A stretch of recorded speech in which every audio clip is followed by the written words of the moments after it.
Secundaria segundo grado. Matemáticas. Proporcionalidad inversa.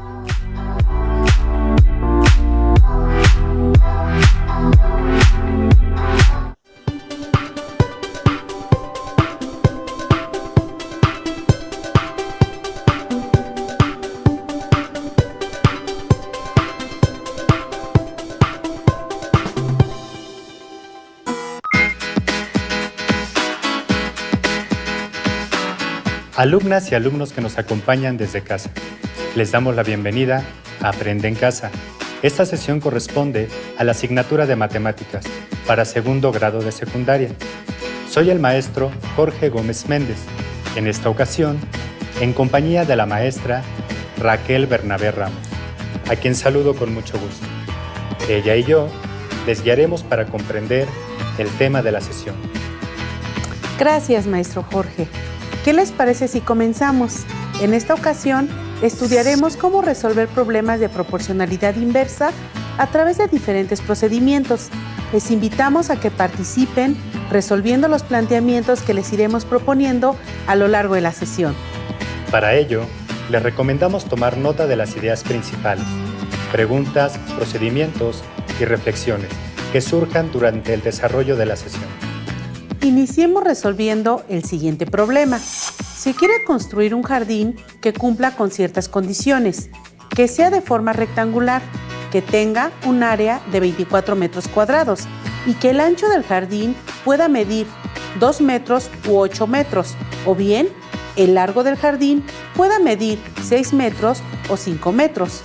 ¿Cuáles son las dimensiones que debe tener el largo y el ancho del jardín para que se cumplan estas condiciones en cada caso? Mientras mayor es la medida del ancho del jardín, ¿la medida del largo del jardín aumenta o disminuye?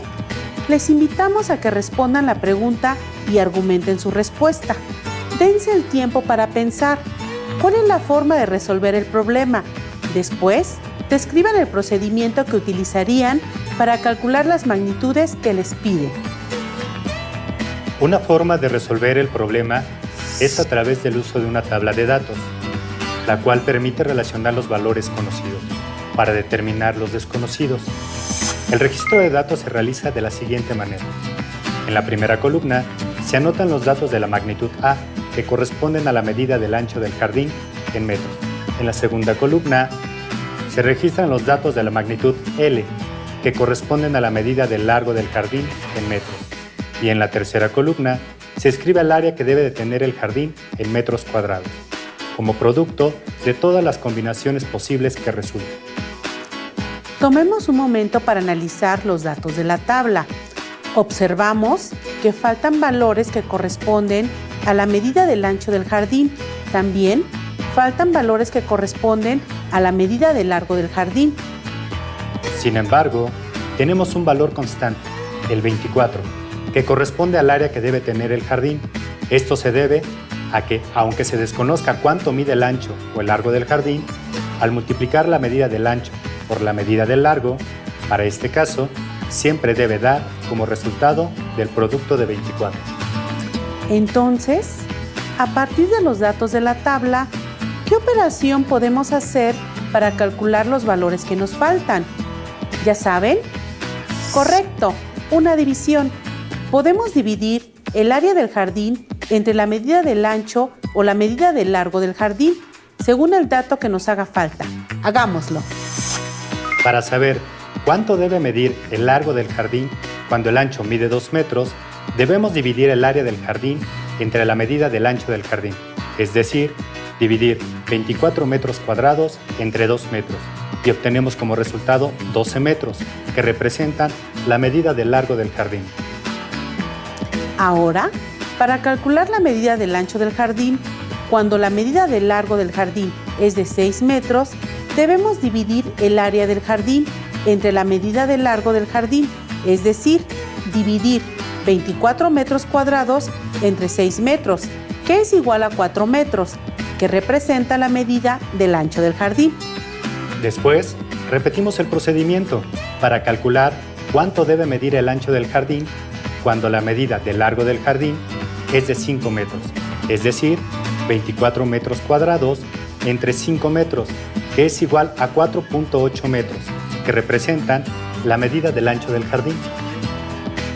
Por último, calculamos la medida del largo del jardín cuando la medida del ancho del jardín es de 8 metros, es decir, dividimos 24 metros cuadrados entre 8 metros, lo que da como resultado 3 metros, que representa la medida del largo del jardín.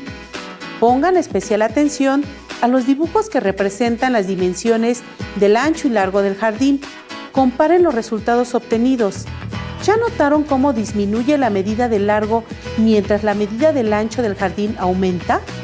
¿Se dieron cuenta que el área del jardín nunca cambió? ¿Por qué piensan que sucede eso? Con los cálculos realizados y escritos en la tabla, ya hemos respondido a la primera pregunta. Estos datos nos van a servir para responder la segunda pregunta. Veámosla de nuevo. Mientras mayor es la medida del ancho del jardín, la medida del largo del jardín aumenta o disminuye. Tomen un momento para reflexionar sobre la situación y después argumenten su respuesta. Vamos a ver la tabla. Como pueden ver en la tabla, a medida que aumenta la medida del ancho del jardín, la medida del largo disminuye. Por ejemplo, cuando el ancho del jardín aumenta de 2 metros a 4 metros, el largo del jardín disminuye de 12 metros a 6 metros. Y lo mismo pasa con los demás valores, por lo que la respuesta a la pregunta es: la medida del largo del jardín disminuye, ya que al aumentar una de las cantidades, la otra cantidad deberá disminuir para guardar la proporción inversa y cumplir con la condición de que el área siempre sea de 24 metros cuadrados.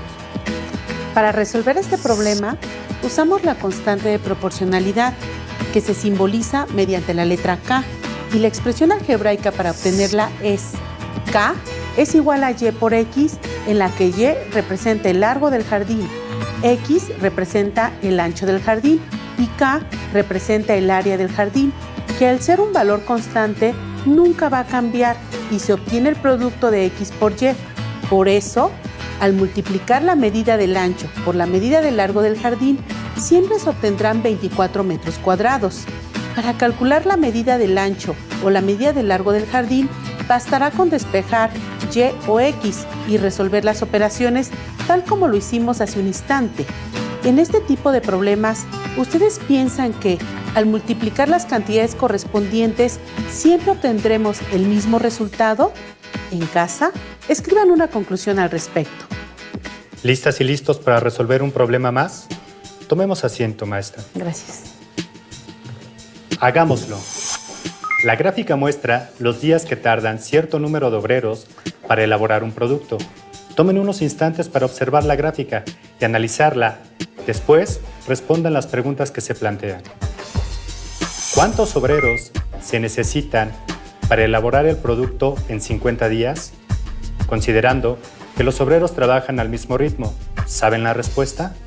Para responder a la pregunta, es necesario identificar que, en 50 días, cierto número de obreros son capaces de elaborar el producto, considerando que los obreros trabajan al mismo ritmo.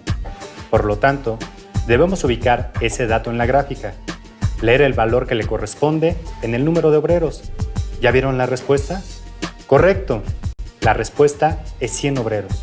Es decir, se necesitan 100 obreros para elaborar el producto en 50 días, todos trabajando al mismo ritmo. Con 20 obreros trabajando, ¿en cuántos días se elaboraría el producto? Ahora debemos centrar nuestra atención en el eje X, que corresponde al número de obreros, y ubicar los 20 obreros ahí, para después identificar el valor que le corresponde en el eje Y, que indica los días de trabajo. ¿Ya vieron la respuesta? Correcto.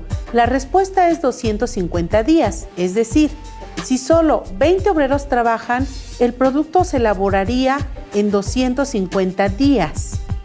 Ahora, si duplicamos el número de obreros de la pregunta anterior, ¿el número de días para elaborar el producto también se duplica? Tomen un momento para pensar y argumenten su respuesta. Veamos qué sucede.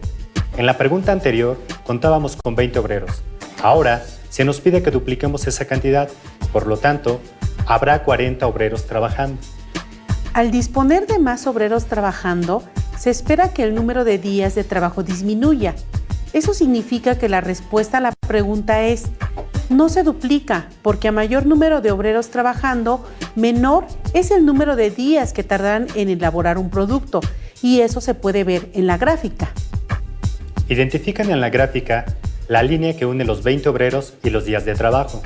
Después, sigan el recorrido de la gráfica que va de 20 a 40 obreros y se darán cuenta que, al duplicarse el número de obreros, los días de trabajo disminuyen de manera inversamente proporcional, lo que significa que, si los obreros se duplican, por ejemplo, por 2, los días de trabajo se disminuyen por la mitad, es decir, entre 2. ¿Se dieron cuenta que, al aumentar una cantidad al doble, la cantidad correspondiente a ella hace lo opuesto? Es decir, si una cantidad se duplica, la otra se divide por la mitad. Y si se triplica o cuadriplica, ¿qué pasa con la cantidad correspondiente? Allá en casa, ustedes escriban una conclusión al respecto. Resolvamos un problema más. 3 personas tardan 12 horas en pintar un muro. ¿Cuántas personas, trabajando de manera constante, serían necesarias si se quiere pintar el mismo muro en 4 horas? Cuando no tenemos el apoyo de una tabla de valores o de una gráfica para resolver problemas de proporcionalidad inversa, existen algunos algoritmos matemáticos que nos ayudarán a resolver estos problemas.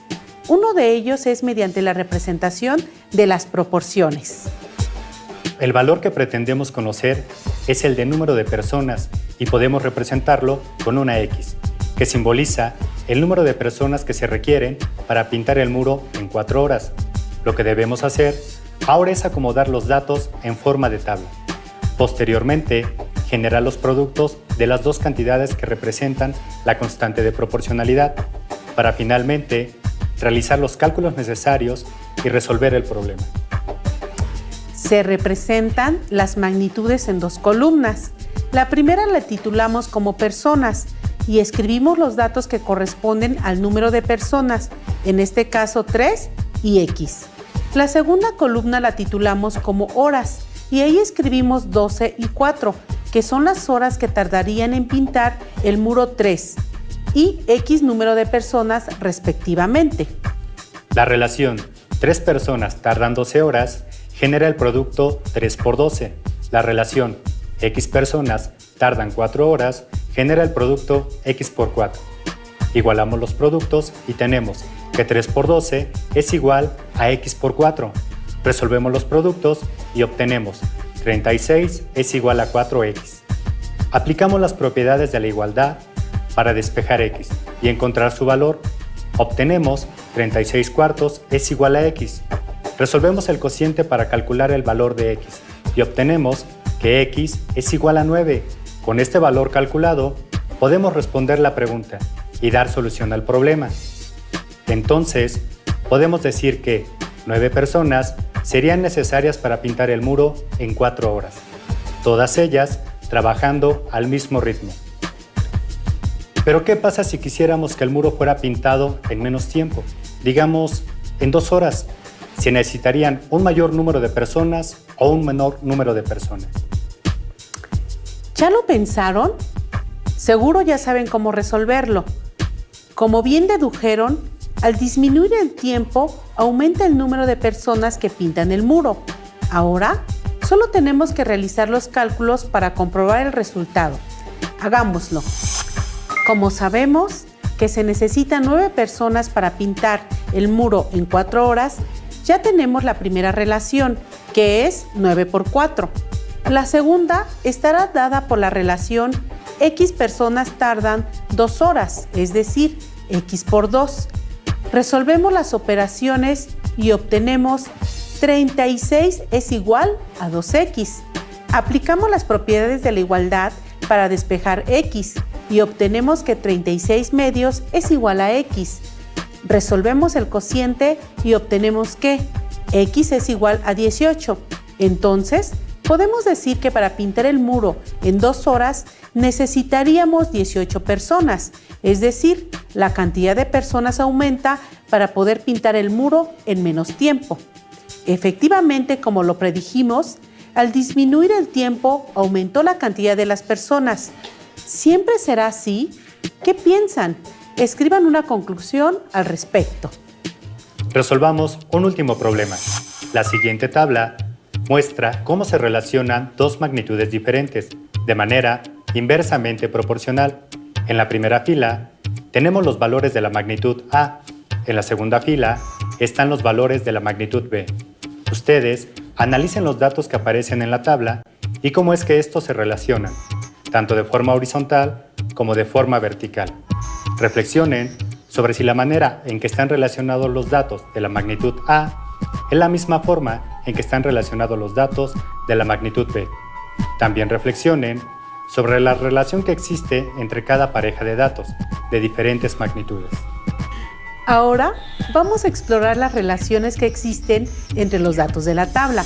A partir de estos, ¿pueden justificar por qué están relacionados de manera inversamente proporcional? Tomen un momento para pensar sus respuestas. Exploremos qué sucede con las magnitudes y sus valores. Veamos otra vez la tabla.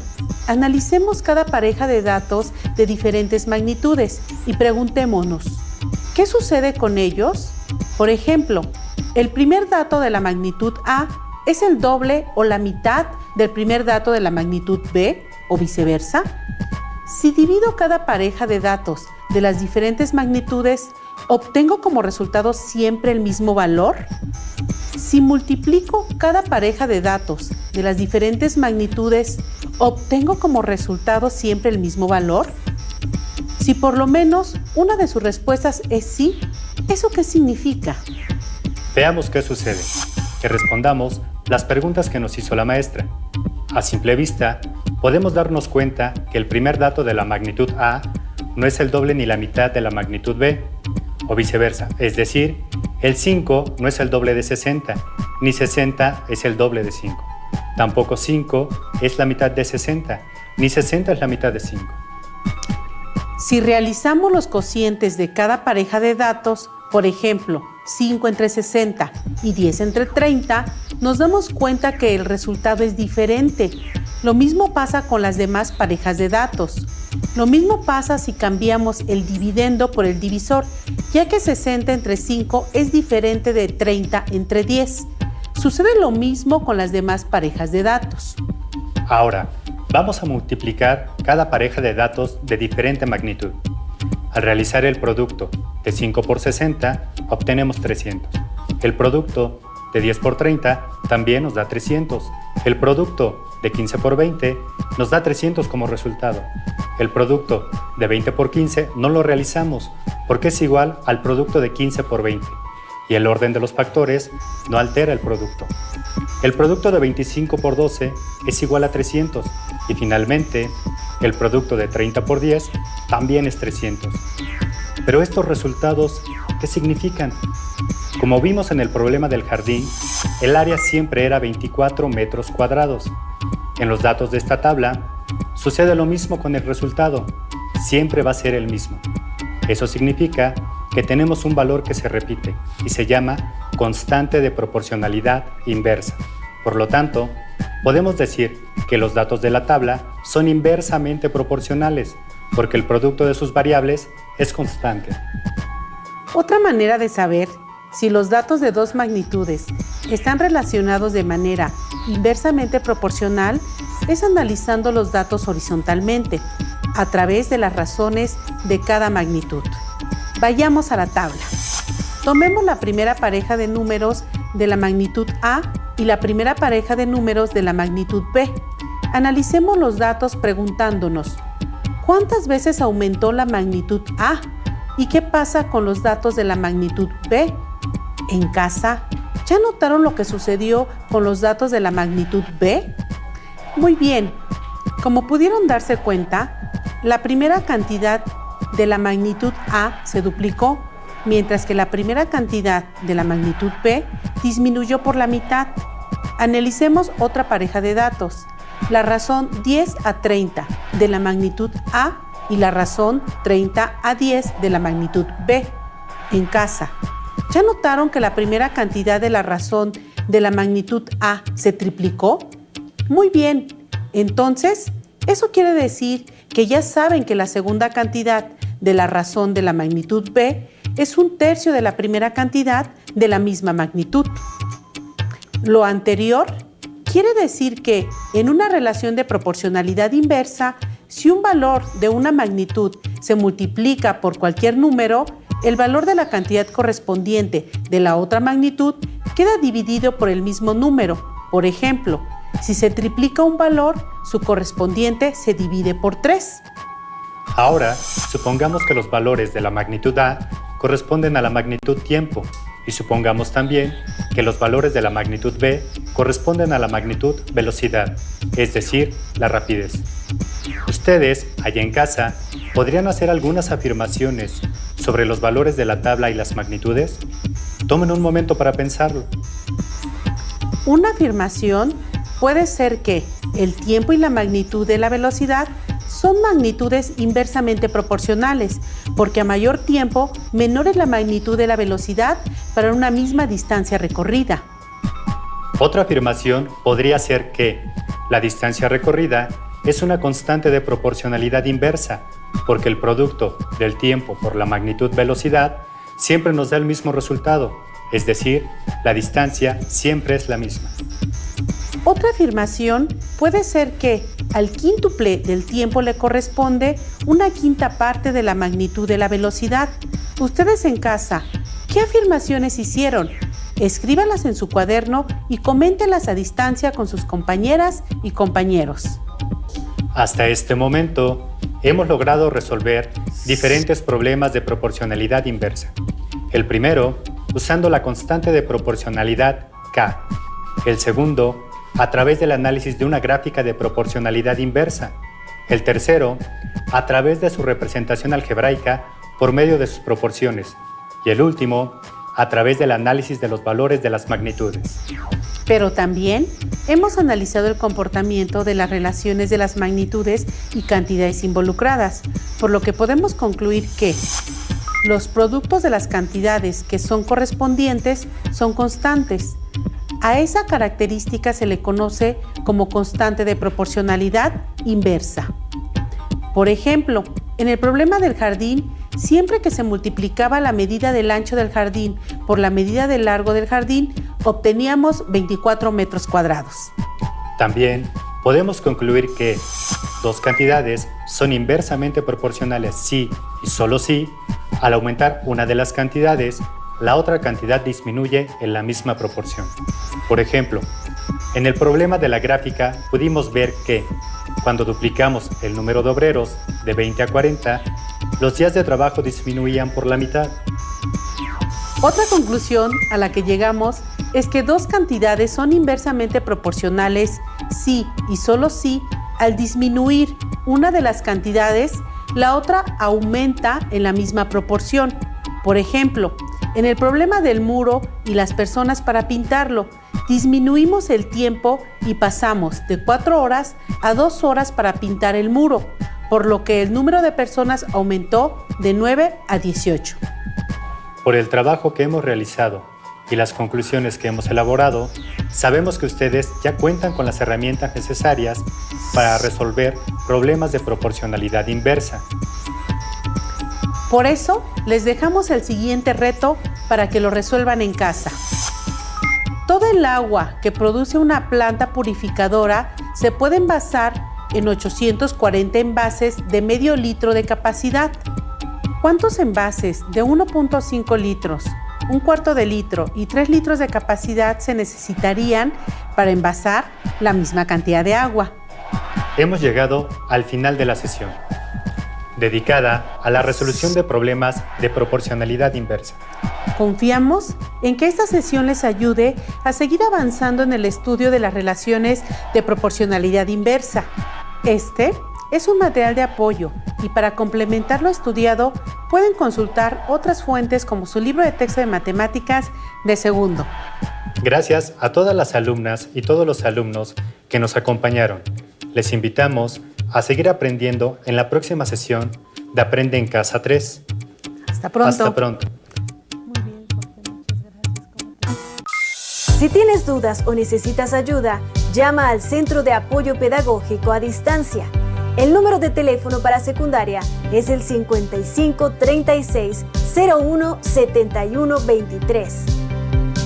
Si requieres consultar los libros de texto en versión digital, recuerda que los puedes encontrar en la página conalitec.cep.gov.mx.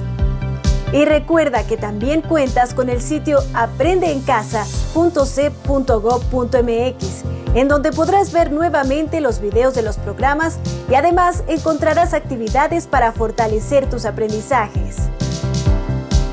También te invitamos a que consultes la plataforma nuevaescuelamexicana.cep.gov.mx.